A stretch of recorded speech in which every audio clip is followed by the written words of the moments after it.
Welcome to the SDA Housing Podcast, brought to you by NDIS Property Australia. Before starting this episode, we need to provide a general disclaimer. Information contained in this podcast is general in nature only. It does not take into account the objectives, financial situation, or needs of any particular person. You need to consider your financial situation and needs before making any decisions based on the information in this podcast. And you should consider seeking independent and professional advice for your personal circumstances. All right, let's begin. Welcome to the SDA Housing Podcast. My name is Debbie from NDIS Property Australia, and this is our monthly in-depth SDA Unlocked podcast episode where we delve into the supply and demand data for specialist disability accommodation in different areas around Australia. Today, I am so happy we have our regular guests back in the office to record our episode today on South Australia. So welcome Matt and Dan from Everhomes. Hi. Hello. Great to have you back again.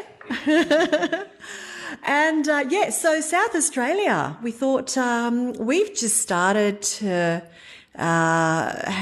build relationships with some builders and developers down in South Australia. So we're starting to get some stock coming through to sell.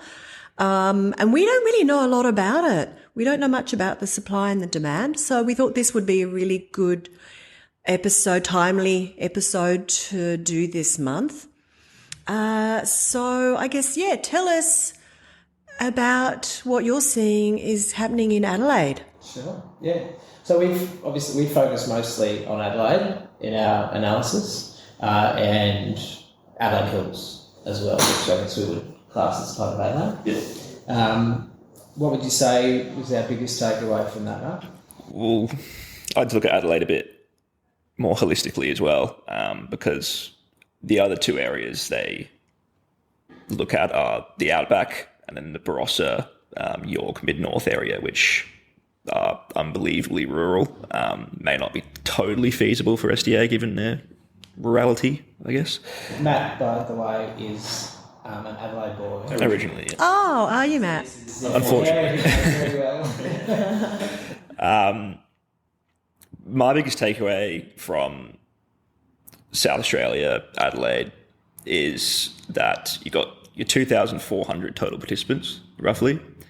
You got 3,513 available bedrooms for them. So when you look at your supply and demand based on that, you've got an oversupply of about 1,100.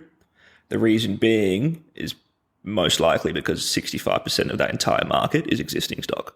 Right. Okay. So tell us about what that really means. What exactly is existing stock? So existing stock's that stuff built prior to 2016. It's what would not be classified as new build, and it wouldn't, if you were to build that exact same thing now, it wouldn't get certification for SDA. So that's what the NDIA are gradually getting rid of. And it's what participants generally are seeking to move out of into things that are more So it's more accessible. Institutional. Group housing. Legacy, there's also legacy in that. No, legacy is the 6+ bedroom. Yeah. So they are the institutional. And they are definitely being phased out. I think there's a 10-year period. They must be defunded within the SDA funding becoming available in the state. Yeah, and of course, so that's definitely a really positive thing. This is why SDA exists, as de-institutionalisation of some of those facilities. But the existing is a little bit different. But existing is still kind of same size, so 5 bedrooms or less, but older stock. And if you've ever looked at the SDA price guide, you'll see that there are different tiers of funding for each of these. Yeah. And existing stock is much lower in terms of what payment you will receive, which is incentivising, obviously, the building of the new build, which was LHA, Livable Housing Australia standard, until mid last year when it transitioned over to the SDA design standard. A lot of builders were doing that, but basically you're compliant with a new standard of build, which is much more specific, much better in terms of accessibility. So that new build is what is going to primarily form the stock of over the next 20 years. So this current perceived oversupply is not really an oversupply. It's not an oversupply of what you would consider SDA. SDA. You do some of the basic maths and you look at the market without that existing stock, those places that are attributable to existing stock. There's a shortage of about 1,200 places. Okay. Of new build. That's encompassing of new build stock and pipeline stock. Yep. Mm-hmm. So that there is obviously it's a high need for newer build stock. Yeah. You mentioned that pipeline word. Just tell us in a little bit more detail exactly what that is. So pipeline's all the stuff that is under construction or unenrolled currently. So that's what there is no expectation that they will get enrolled. It comes down to certification and things like that. We would imagine that people are building to the correct standards and they will get enrolled. So that's what will come through as new build SDA in the future. Yeah, and I believe that the pipeline figures are based on the when people get a design SDA certified, they need to notify the NDIA that they are at design stage of this property. So it doesn't even mean it will go ahead and get built. No, it doesn't mean it will go ahead and get built. It's likely to, but... It's likely to. That means the plans have been certified as SDA compliant. It's not 100% sure that those numbers are going to eventuate. And there'll also be a certification at as built. That's right, yes. Yeah. So there's 2 stages they have to pass. But we would imagine that most... Well, obviously you don't start a build unless it's been certified most of the time. It'd be interesting to look at how many of those actually do come through in terms of whether there'd be a natural attrition of some not going through. That's We assume that the vast majority of them will. Yeah, so I'm looking at a figure here for the whole of South Australia, 301 SDA dwellings in the pipeline, and the vast majority of which are in Adelaide, I think all but 18. We would assume that probably 95% of those will actually get built, get SDA certified, maybe even more. I don't know. We don't know. I'm not sure. Yeah. No. All we can do is guess, I guess, at this point. Yeah. So, in terms of our other observations, one of the differences between our previous conversation last month when we were focusing on Perth and this one with Adelaide is there is more robust housing. Mm-hmm. So I would probably consider building robust more cautiously than with Western Australia or some other areas in Australia. Okay. It's typically a category that is less commonly built and often areas are crying out for robust stock. But what we've noted in that is there are only 3 robust one-bedroom options in South Australia as of the December 2022 data, which is not a lot, and there were 5 in the pipeline in North Adelaide. So there are some coming through. There's probably some room for some more one-bedroom robust options if that's what you're looking at. Apartments are really strangely located. So the apartments are located in Central Hills, which is and the eastern kind of parts of Adelaide. We would typically assume that apartments would be in more central areas. We believe that really what dwelling type is designed should be reflective of what anyone else in the community would be living in. Mm-hmm. So if you're living in apartments, you'd be living in more central areas. But however, we've got 42 in the Central Hills and 53 in the pipeline there. So if you're going to go into apartments, probably don't build there. Mm-hmm. Build in a more central area where I guess it's more intuitively makes sense to have apartments there. Right. We suspect it might be government housing. Yes. Yeah. There were a few,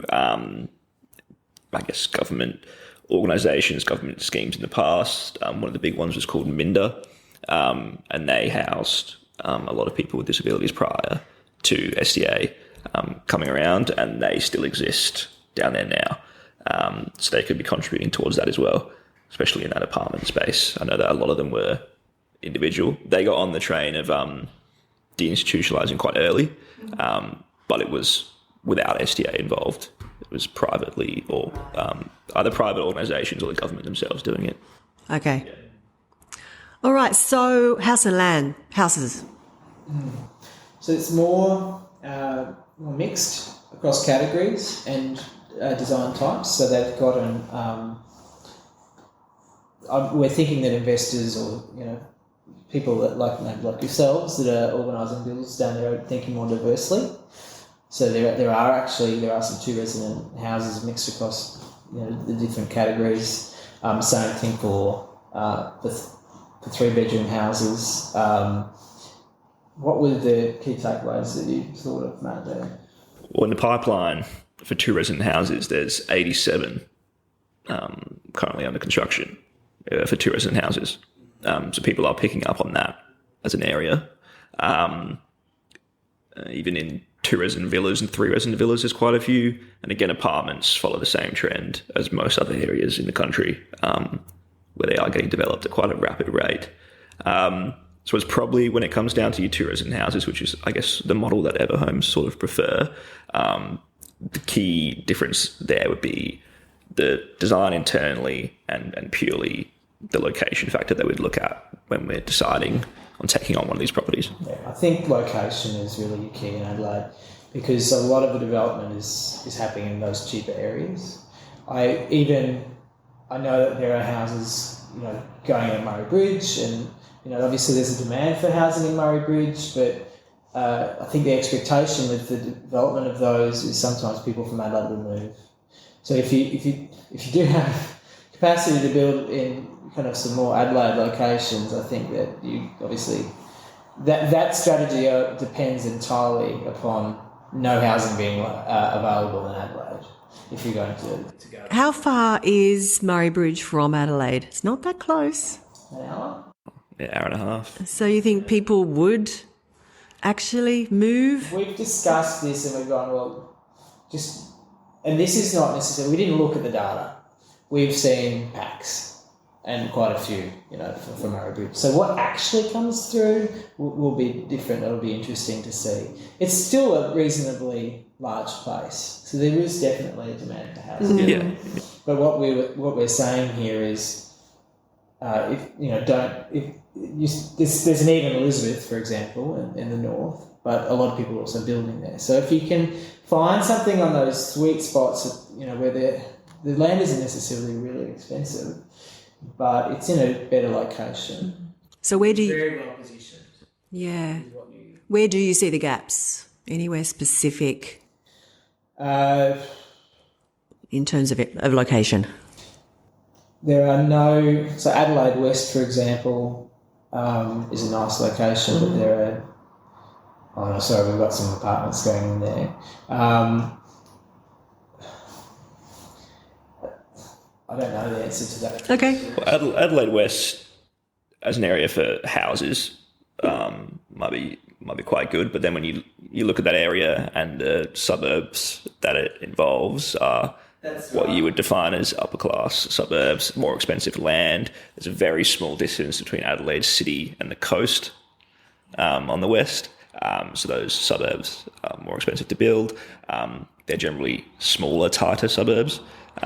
So you've got some of those contextual factors there you have to deal with, but that's where you would want to build houses to place participants. If you could get the land. If you could get the land and you could That's afford where it. I get stuck there. Yeah. Because I don't know the pricing of the land or what's actually viable.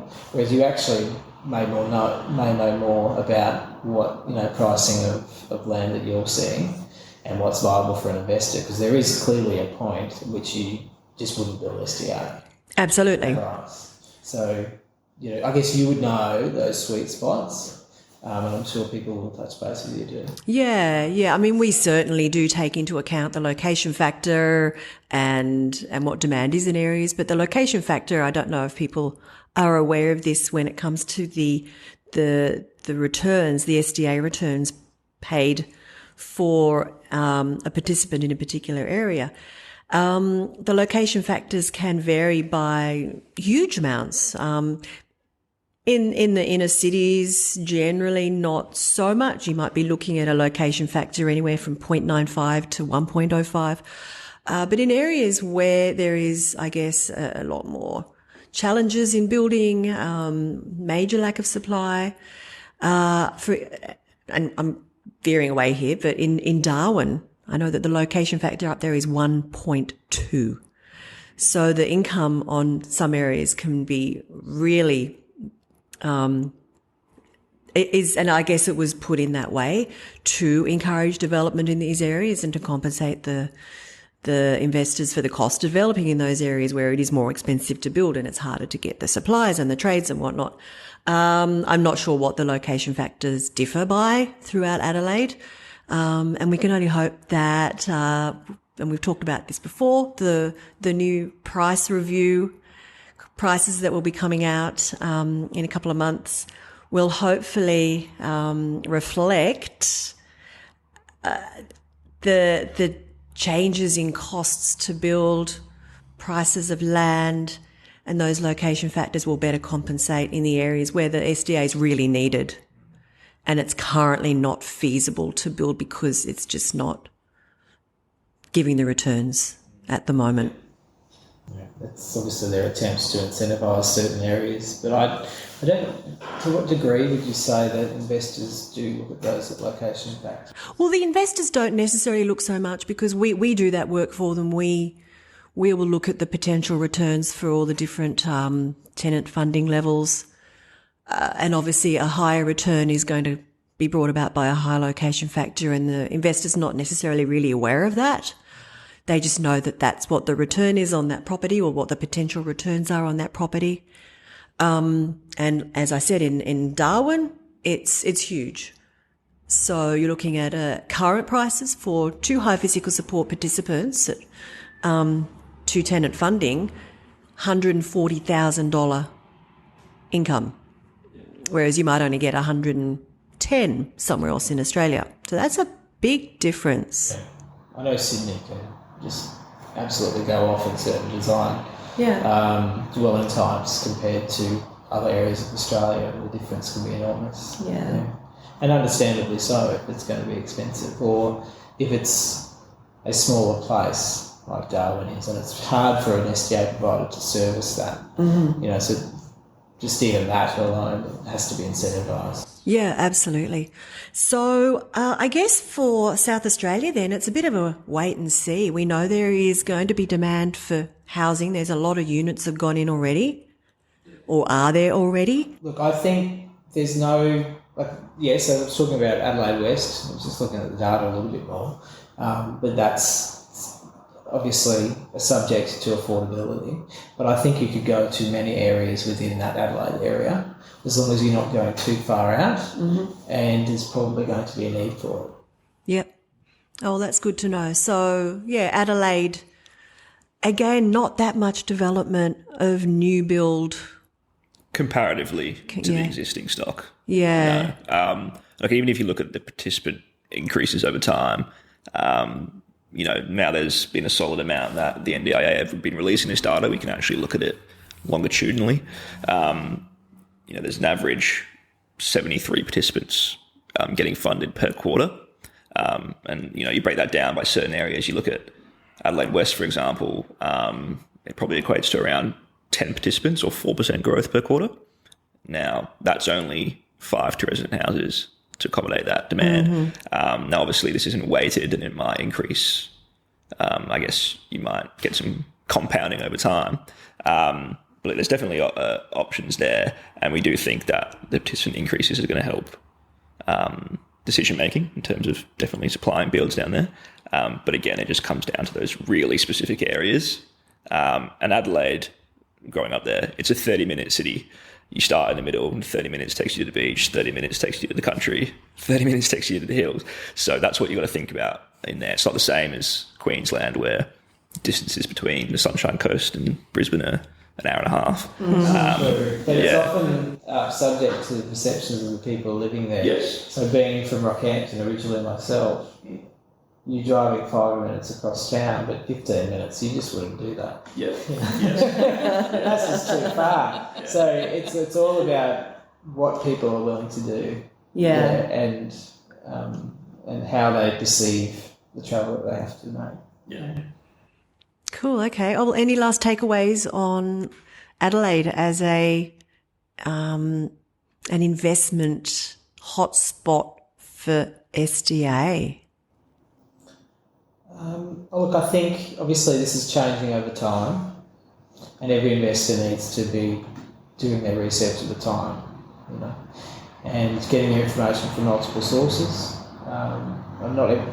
Looking at the data is not everybody's cup of tea, but there is certainly data available that they can look at, or they can give either of us a call, really, and just have a chat about it and see what we can advise at the time. Yeah, of course. I didn't actually mention that at Everhomes do reports on specific areas for investors that might want to delve a bit deeper. You can contact them. That's a paid service, but they are more than happy to do that. If anybody wants that, you can reach out. The details to contact them will be in the description of this episode.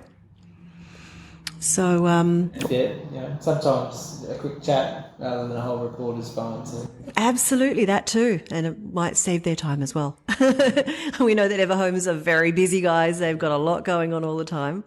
So, I guess that wraps up this episode. So thank you again so much for coming in and talking us through the supply and demand data this month in Adelaide. So thank you, guys. My pleasure. Thank you. Okay. Bye. We hope you enjoyed this episode. Please make sure you are subscribed and following us so you can keep in the loop with all of our upcoming episodes. We would really appreciate it if you could leave us a 5-star rating, a written review, and to share this podcast with those that could benefit. Until next time, catch you on the next episode.